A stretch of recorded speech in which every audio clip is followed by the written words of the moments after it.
Nih, kita lagi di Bakso Pim, Lok Mawe. Kita coba dulu ya.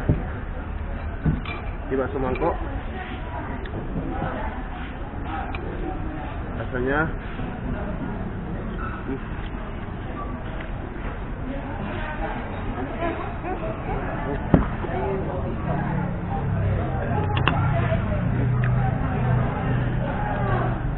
bakso mangkoknya enak banget. Ini kita coba rasain mangkoknya.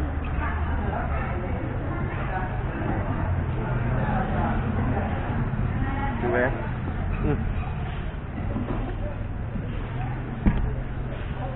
Daging itu terasa enak. Sekarang udah banyak loh bakso-bakso yang enggak pakai daging ya, lebih alternatif ke ayam karena ayam lebih murah. Ini enak.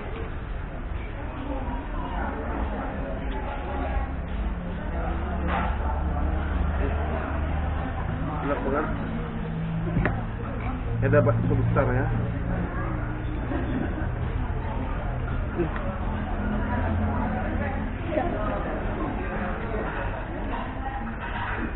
Zil enak banget.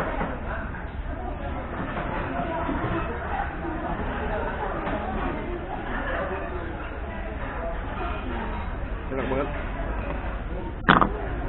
Ini ya. Ini salah satu bakso terenak yang saya pernah coba di Aceh. Coba datang aja ya. Coba tahu ya nih, tahu.